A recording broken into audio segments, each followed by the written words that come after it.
So, welcome to the latest edition of They're All In, the Starters Order 6 online league review show. This week we were looking at the races in week 3. We're looking at them all in some depth. Sadly, there's no time this week for a chat between Doug and myself, as the time zones wouldn't quite allow things to pan out that way this week. But we'll have an in-depth look at all the races, and hopefully we'll be back to normal next week. Welcome to my roundup of the flat racing on day 1 of week 3. We'll kick it straight off with the Betfred Snowdrop Filly Stakes at Kempton Park. This was a listed race. Only 6 horses turned out for this one, which is a little surprising, being an 8 furlong race. But anyway, it didn't matter for Kim Marsh, who pretty much led all the way and ended up winning by 2 lengths to Martin Cairns Danvers. And third was Les Courts for Darren Thompson, and that was 1 3/4 away in third placing. We also saw Moresome Shine for Derek Hinton, ran a close-up 4th. Second Reflection was 5th for Joshua Sutherland, and Mistress of Azuli for Martin ran 6th, but wasn't too far away from the winner. And as we saw later on, over the 3 days that Martin being around the money came good with his double on the second day. Race 2 was the Betfred Queen's Prize at Kempton Park, and that was a 0 to 100 and a 16 furlong race, or 3,200 metres if you're in Australia or South Africa or in Asia. And James Shea has a bit of a touch with the stayers, and on tape got up well and took the lead inside the final half furlong to win by 3/4 of a length to Bluegrass Cat. That was Sirius Chill's horse, 3/4 of lengths away in second spot. And third, another 1 1/4 away, was my horse Miss Larwood, so it was nice to get a little bit of prize money. Fourth was Hieroglyphics for Rod McClure, so Australia took third and fourth there, and Charlie was able to sneak in with a bit of cash as well, finishing in 5th with his horse Top of the Class. And then Moi for Ehab Farah was 6th, and Optimus Dubai 7th for Stu Gray, and 8th was Shelwick for James Follis, who is yet to crack a winner, but I'm pretty sure he'll be winning races very soon. Race 3, Kempton Racecourse Handicap at Kempton Park, was a 0 to 90 race, and that was over 7 furlongs, and that was won by Liam Brady for Carl Arroganti, and that was the 5 to 2 favourite in the race. And it just got there from my horse Global Vitachi, who was a short head away in second, who looked probably gone at the half furlong, and then fought back again right near the post. And Twice Over was third, 3/4 of a length away for Alex Cherry, and Alex is obviously knocking on the door as well. Fourth was Lottery Ticket for Charlie Farthing. 5th was Moresome Festival for Hollywood Hinton, and 6th Ravensfield for Daniel French, and 7th was Risky Battle for Colin Clark, and 8th Stars Calendar for Terence DeBarle.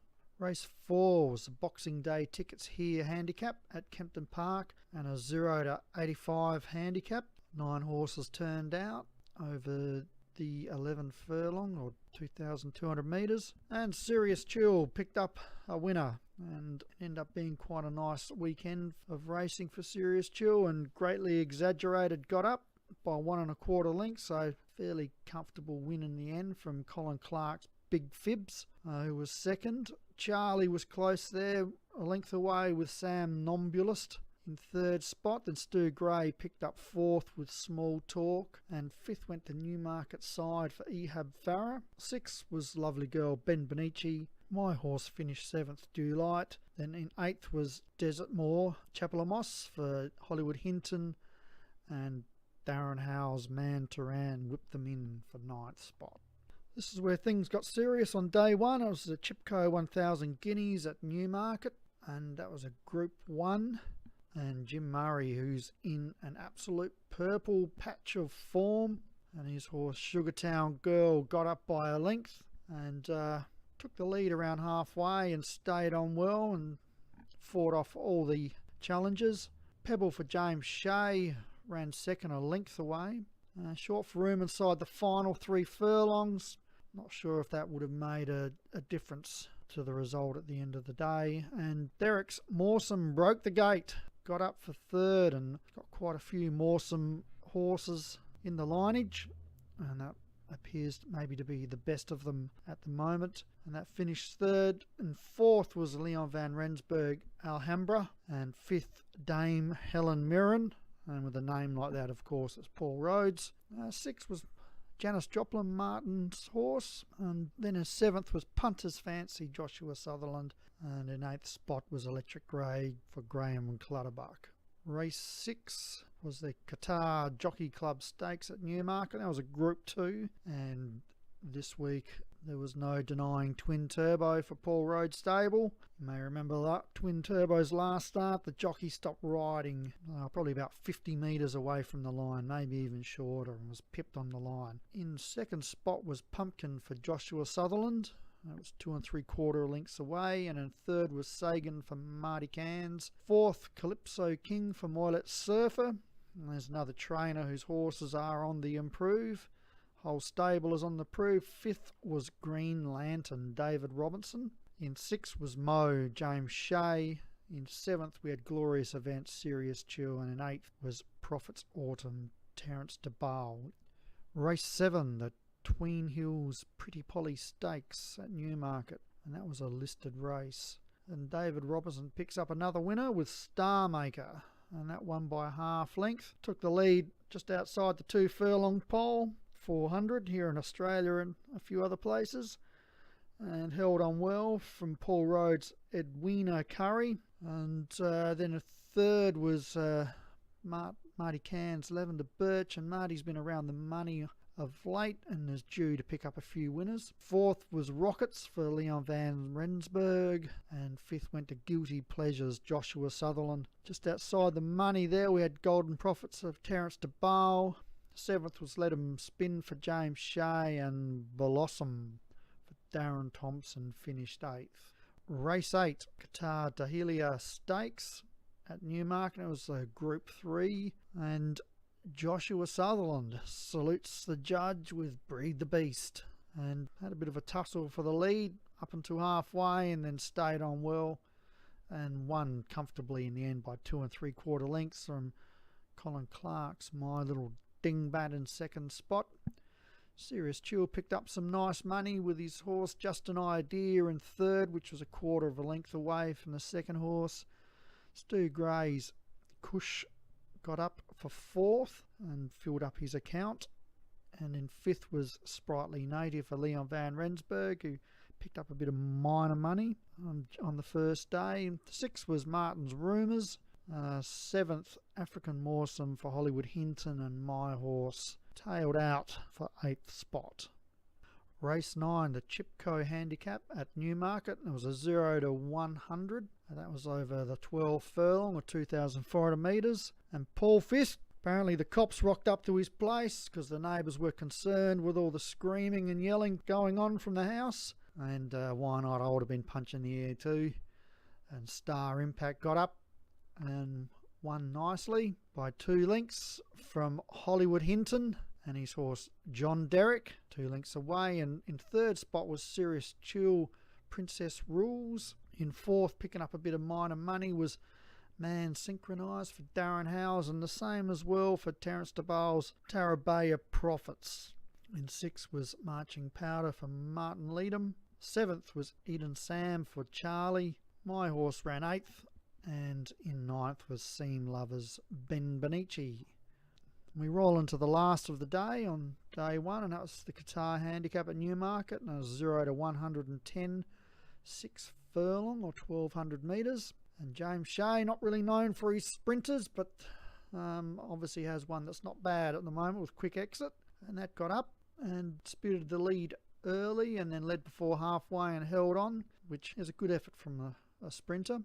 Marty Cairns was denied once again on the day with his horse Roland running second, but picked up some nice money on the day as compensation. Third was Leon van Rensburg's Get a Fix, and Leon also did well on the day with minor money. And the Dirty Prawn, Stu Gray, ran fourth. Love that film, District 9. And fifth was Twisted Transistor for Joshua Sutherland. In sixth spot, we had just outside the money, Morpeth Best for Darren Howe. Seventh was Retained for Serious Chill. Eighth, San Mambo for Paul Fisk. Thank you very much all for joining me for the review of Tuesday flat racing for Starters Orders Online League. Before we start, I just want to say thank you very much to Martin for giving me this opportunity to come back, and hopefully we can keep this going throughout the rest of the season and throughout the remaining weeks. But let's get straight into the action. We started off with a mile at Sandown at the Group 2 stages, and well, Robin Goodfellow, that's all there is to be said in this race. Made 2 out of 2 here, and he really is starting to prove a very nice sort coming out of the bunch. He really ran on strongly, and into that closing 2 final furlongs, he got to the lead and he was stuck at the lead. There was no one that's going to appeal to him to try and run him down in second spot. In second, we did get Blue Piggy, who did make some late headway from mid-division, and Blue Piggy just couldn't go on with the effort. I think if Blue Piggy kicked a bit earlier, that would have been right in there. But the horse that really caught my attention in this first race of the afternoon was Kushart. Now, Kushart ended up in third place, and I really liked dear Kushart. He ran on from the clouds. If you look, he was in the inside with the white silks and the black diamond. He ran on the inside, and in that final 2 furlongs, he grew wings and he flew home. Unfortunately, just a bit too late, and the story was already been told by Robin Goodfellow. But Kushart, I definitely think that's one to keep an eye on for the upcoming races. Also, if we look a bit further back in the field, I also don't think Police Town Boy really didn't have a bad run. That one will improve. Shinefall 50-1 for a big outsider. He ran a decent race. And then, unfortunately, a very disappointing run from King Bolin, who never really kicked him. And King Bolin was the favourite. So, I was very disappointed with King Bolin's effort in the first race of the afternoon. One and only Star Hotel, well, they were quite heavily outpaced in the early stages.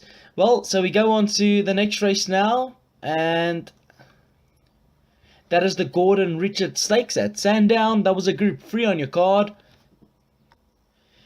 And we saw Bombardier Wilson, who got into the lead and stuck home and really just went for home and got there just on time. And Bombardier Wilson really caught my eye in this race. I think it was a worthy winner because it absolutely exploded into the lead into the final furlong stages. And at one stage you were thinking Bombardier Wilson is not going to get up, but did get up in the shadow of the post and actually went on quite comfortably to accord his good win on a Group 3 record. Persian Conquest, now this one really caught my eye as well. He went to the lead at the 2.5 furlongs, and I actually think Persian Conquest got a bit too went too early at first. But it does look like Persian Conquest likes to be ridden like that. So at the 2.5, I saw Persian Conquest, the grey horse in the middle of the track, absolutely goes to the front for all tickets, heads home very strongly. And honestly, I was thinking when they got down to the last furlong, Persian Conquest is going to fade out, but he didn't. He really stayed on very nicely. I do think Persian Conquest could have waited a bit longer before making that attacking run. I think Persian Conquest would have gotten a bit closer to the action if he just stayed a bit longer intact with a normal galloping pace. Man Cave, that was a decent effort from Man Cave. He'll improve with that run. Monte Carmelo, I was very disappointed. I actually expected a big run from Monte Carmelo. Ended up in 6th place. Not a bad run, but I do think Monte Carmelo is much better than what he did show us here in the Gordon Richard Stakes at Sandown, the Group 3 race. As we look further back in the field, Kathy Freeman, the favourite. This one, I think Kathy Freeman this wasn't the day. She never got into the race quite comfortably. She was fighting with the rider. I do think Kathy Freeman is much better than we saw on race 2 card, and I do think Kathy Freeman will improve with her next run out. Desert Legend and the female, they were never competitive in this Group 3.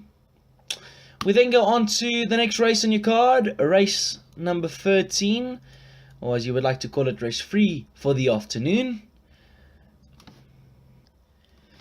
And this was a 85 handicap, And this is where we saw the winner of Martin, who got home quite comfortably, was Come Taste the Band, who really stuck to the guns at the last furlong and won going away at the end of the things. I really do think the Ox ran a decent race in second. At one point I was actually thinking the Ox is going to come home better than Come Taste the Band, but like I said, Come Taste the Band really stuck to his guns and just got there. Ubersonic, that was well outpaced in the middle of the race, but really when the pace started kicking up, Ubersonic as well responded very well. I think Ubersonic, if the pace was a bit faster in this race, Ubersonic would have been right there. The rest of the field, a decent effort by everyone. This wasn't a far race that a lot were quite far off, should I say. Calypso Point Break, that was a decent run from the favourite. Unfortunately, just didn't go on with the efforts with the closing stages of the race. We then go on to the next race. And this was the Follow Tote Pool on Facebook at first, and this was a 90 rated handicap, and this is where we saw Martin's double on the card, Coming Home. I think honestly, looking through all the races we had, all 10 races on the card, I think this was the most comfortable winner on the card, Coming Home. At the 4 furlong stages, you could see Coming Home was just travelling by ease and was waiting for the call when the jockey pressed the button. And Coming Home, nothing really to be much said, just been pushed out. Like I said, Coming Home really got this quite comfortably.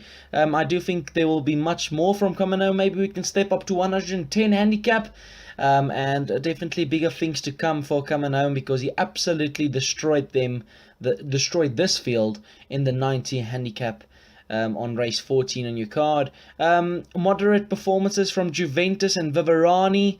They were quite decent in the race, and they could improve next time out. And Chill Hill struggled a bit, as well as Achiever Novia.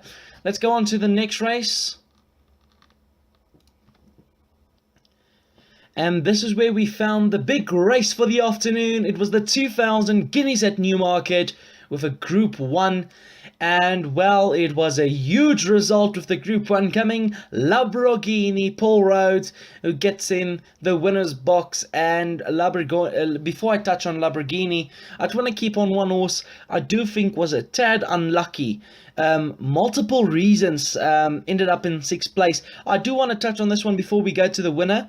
Multiple reasons, Leon van Rensburg is the trainer, and I do think multiple reasons had to play the ugly part in the race, and that was going to the front, because there was absolutely, I won't say a dead pace, but the pace was really not a fast one for Group 1 standards, in my opinion. So I do think multiple reasons had to do the ugly work, go in front, and hopefully stay in front. I think multiple reasons is much better than that 6th place position, and I think we can see multiple reasons going close in a Group 1 in the upcoming races. I really do think, unfortunately, I had to go to the front by a long way, basically from the start. So I do think multiple reasons is much better than that. But let's get to the winner, Lamborghini, Paul Rhodes. This one was restrained early in the race, and really just when the question was there, he went up to multiple reasons and he said, it's race over, you're not going to catch me. At the last furlong stages, Lamborghini, I think, was really just saying, the jockey was just saying, where's the line, but Lamborghini just got up in touch with Little Piggy flying in second for David Robertson. And You Keep On Moving, Martin also with a really good run from You Keep On Moving, who really did move in the final furlongs. I think if You Keep On Moving just responded a bit earlier, might have gotten into the action of the top two, Little Piggy and Lamborghini. Magic Town Boy, very disappointed favourite. Honestly, when I was looking at this race and looking at the form line, I was thinking to myself, well, if Magic Town Boy does not come out on top, I'm not sure who will win. And that was the case. If when Magic Town Boy blew his shot, it was all up to the outsiders to do the running, and Lamborghini responded the best. King Inching further back in the field, that was a decent run from him in a Group 1. Flavoring, well, that's not the horse we do know. Flavoring is much better than what we saw. And a big disappointment in the race, I'd probably say, is Miller. Miller ended up in the 12th position, second to last. This one just never really had his day. He was restrained early and he could never do the running when it got to the closing stages. So I do think Miller is much better as well. So let's go on to the next race now. This is where we had the Pearl Palace House Stakes at Newmarket with another Group 3 on the cards. And this is where Bella Bettina showed her class in this race with John Morgan as the trainer. And this one was absolutely on fire when they got down to the last 2 furlongs. It was all Bella Bettina, and it was show over. There was no one that's going to run on and catch this one. Bella Bettina, a comfortable winner in a Group 3, and I think there's a much more to come. I'm very bullish about this up and coming horse, Bella Bettina. I do think John Morgan has a really good horse on him here with Bella Bettina, and I do think that one will go big guns in the upcoming ones. This race was quite mind your manners. I think that one ran a decent race, as well as Pitchfork further back in the field, and the balance of the field were average performers, but I do think Bella Bettina was well better than the rest in this race. Let's go on to the next one now. Okay, and this was the Racing Handicap Stakes at Newmarket with a 90 rate handicap, and this is where we saw a front runner dominating the race, King Philip, with Darren Howells as the trainer. And this one quite comfortably got into the winner's box at 11-1. This one strided out very nicely at the last 2 furlongs and really won a gusty performance race was King Philip. I do want to touch on another runner I do think was a tad unlucky in this race. That is the number 3, Charles Vane, that ended up in 3rd place. I do think Charles Vane ran a really nice race. If you can look at the replay, in that last final, I would say about 500 meters left to go, Charles Vane absolutely started winding up a good looking run. Unfortunately, the post came to the saving of King Philip. I don't think Charles Vane would have won, but I do think Charles Vane would have gotten in for 2nd place if it was a bit longer. Ferry Miss Perry, that one was a decent race. Horse McHorse Face improved very well from the back of the field, and that's about it in this race. Let's get on to the next race now. Then we go on to 110 handicap race, and this is where we saw another outsider flying to the lead, and I should say comfortable winner. And this was John Morgan, the trainer, and the horse was called Rafa. Now this one really kicked on very nicely in that final furlong and really comfortably walked the race in the final furlong. Rafa, a very nice horse. I think that is a good up and coming one as well, and that's definitely one for the contenders in the big handicap races coming up. Bush Wine, that was on the outside, really ran a good race for David Robertson in 2nd spot. 3rd was a decent performance from Darren Thompson's runner, Vines in Soho, and Creative also flew on very nicely. Then I want to talk about a horse from the back of the field, Miss Raintrap. This one really kicked very nicely. If you look, shifted a bit too late, but when shifted and the jockey asked for the response, Miss Raintrap did respond very nicely, and that one could pop up at big odds next time out. The balance of the field did struggle a bit to get into the race. Dark Moon, Strom and King's Phase, they really struggled to get into the race. Let's go on to the next one now. Alright, and this is where we found the Time Form Harbour Watch handicap at Newmarket, 0-100 handicap. And this is where I actually think a horse really stole this race very nicely. Into it, and this one was, the jockey was Baker. And this one settled in very nicely in the mid division throughout the race. He was just tucked in very comfortably, and when they got down to about the last 3 furlongs, I would say 2.5, into it, really, like I said in the commentary as well, got into it. The name said it all. Into it, got into it, and really sealed off the race quite comfortably. I do think the favourite made a hash of this race. Honestly, I was thinking the favourite should get a winner here. Was Leonberg Star. I'm not sure really what happened in that run. Hopefully, Leonberg Star will improve on that run. Ken Chester also ran a decent race with Zardulu, who ran on from the back of the field. But Into It, very nice horse, and won it very comfortably. Let's go on to the last race now.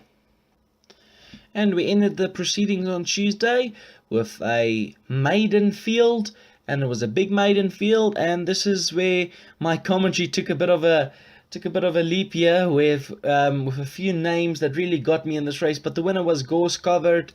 This one really won a very nice race here with Under Sanders aboard. And this one really put the race to bed at the last 2 furlongs. If you look at the race in the white silks, really comfortably on the outside produced, and well, just went on with the efforts. Really won a really nice race. Dusty Raven also caught my eye for the maidens. That shouldn't take too long to get out of the maidens. Is Dusty Raven from the David Robertson stable.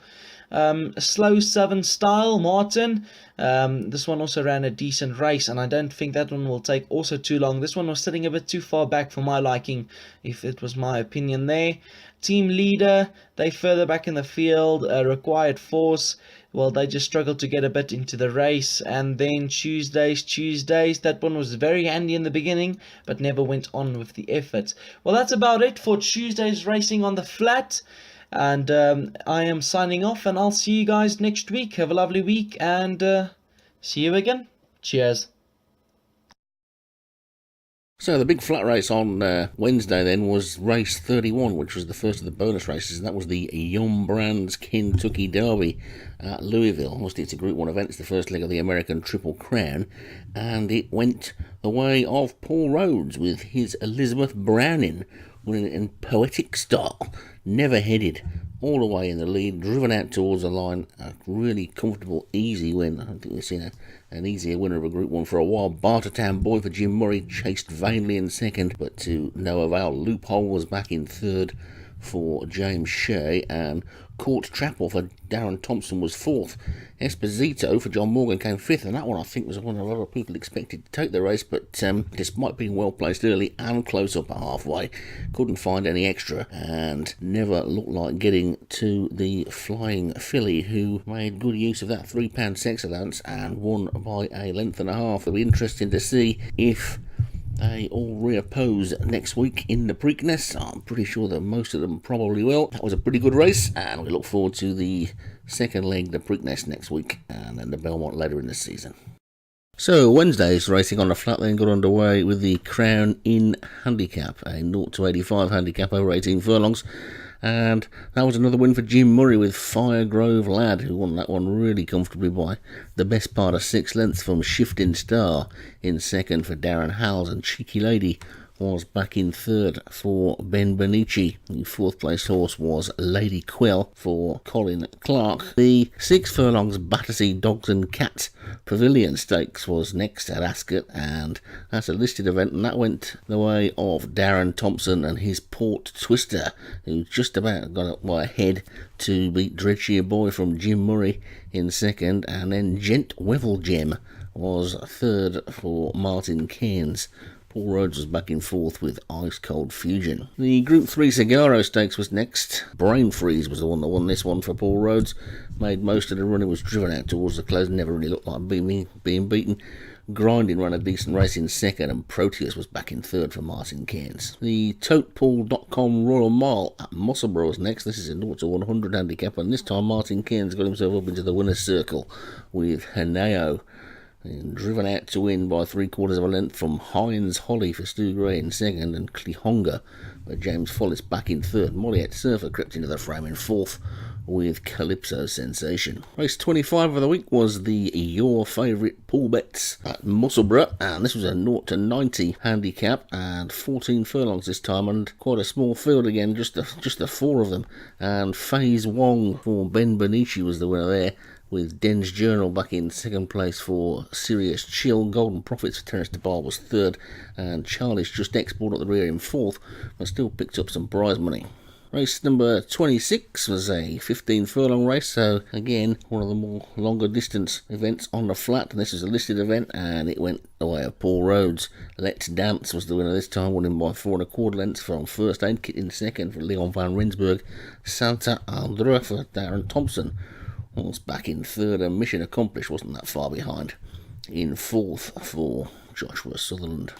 Stayers again then at Foss Lass, and the 0-110 Foss Lass Stayers handicap, and this time it was Duracell, the one with the copper coloured top. That's the one that won that one for Joshua Sutherland. A 4 3/4 length winner from Dirty Harry for Jared Tutt in second. Hanger Cozy for Darren Thompson in third, and Starp Meltdown for David Robertson in fourth. Race number 28 was the Early Bird Nursery at Foss Lass. That was a 0-90, and this time it was Whiplash Risky that won for Colin Clark in a race that not a lot of horses got into. Second, Sight was making good ground towards the end and finished second for me, and Solar Wind for Leon van Rensburg was third, with Kintaro back in fourth for Rod McClure. 5 furlongs was the next race, and that was the Whitsbury Manor Lansdowne Stakes. It might only have been a listed event, but it was a Group 1 race and everything else with the quality of the runners in it. Might not have been a particularly big field, but the season's 2 best sprinters so far went head to head, and despite having to give weight away, Wiltshire Girl managed to win by 3/4 of a length from Lock Song in second. It didn't look like 3/4 of a length to me on the line, and I think the chap doing the measuring might have had one too many in the bar before, and Scooby Lass was third for David Robertson. The 30th race and final official race, if you like, of the week was 12 furlongs, and that was the Bathwick Tyres Bristol Handicap at Bath, 0 to 90 this time, and Laid Back King was the winner there for Colin Clark, winning by 3/4 of a length from Altbow. James Follis, another one that's back from last season, and Calypso Surfer for Molliette Surfer was back in third. Doug got himself into the frame in fourth with Miss Coffee. There were 4 bonus races this week. One of them, of course, was the Kentucky Derby. We've already spoken about that earlier. So the Betdaq All-Weather 2-Year-Old Championship Leg 1 at Wolverhampton was bonus race 2, race 32, and Pentvale Boy was the winner there for Jim Murray, winning by a head from Hold the Fort, Leon van Rensburg, who was only a short head ahead of Dented for James Shea in third, with We Need to Speak for Serious Chill back in fourth. Still at Wolverhampton then for the Coral Bookmakers Championship Sprint Leg 1, 0 to 100, and that time it was North Ferriby who won for Carl Arrogante, who might be best known to us in the forums as Taunton or Daniel, and Carl Arrogante is also known as Blake Acid. So the man with many names is also the man with many good horses, because it's the second winner of the season, and North Ferriby was victorious by a length and a quarter from Madley from the James Follis yard in second, and King You're Gonna Be Lucky for Darren Howells was in third. The final race then was the Case Closed Stayers Handicap at Wolverhampton. And I jokingly suggested this was about 27 times around the circuit. It's a long way around, a long race for Wolverhampton, which isn't a particularly big track. There were only 4 runners, and Bob Up and Down was the winner for Serious Chill. He won't mind how many winners there were. He picked up first place prize money on the odd with the odds-on favourite, winning by a length and a quarter from Ekhia in second place, and Comanche was back in third for Stu Gray. Ekhia is trained by Alex Cherry, who's another new trainer this season. We might as well give a name check to the fourth as well, which was Light Dunowin for Darren Howells. So that was the racing then on Wednesday. So that's it for another week then. Week 3 is in the book. We're all ready for week 4 and some more exciting races. Next week we'll hopefully get time for a more in-depth chat with Doug and myself, and we'll maybe get Tim involved in one of these weeks as well. Good to have Tim back with his review of Tuesday. So I hope you had a good week last week, and yeah, horses did okay, and good luck to everybody racing this week as well, and we'll see you next time.